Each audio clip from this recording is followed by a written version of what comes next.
Real estate term of the day. Escrow Disbursement Order for short is called EDO.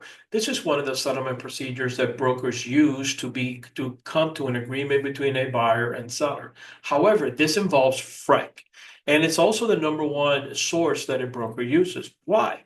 Because it's free. That's it. It's free. However, a broker now has to write a report, package the contract, get the escrow deposits, a copy of the deposit, the inspections, everything that he has, tell all the players who's the buyer, who's the seller, who's the lender, who's the title company, everybody, and ship this to FREC. FREC now has to make a decision. Once FREC makes a decision, the order must obey what FREC says.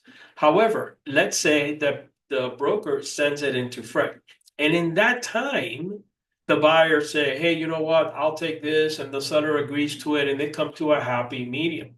So now the broker has 10 business days to tell FREC, hey, we came to a conclusion, and this is how the conclusion is going to come. So he has to actually present a report in writing with a form called notice of termination.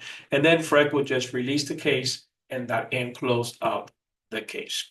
For more tips and tricks, please visit my website. Go check out the store. I have a program called Smash the Real Estate Sales course, and also another one for the broker exam. This is to help you pass the state exam in Florida. Many blessings to you.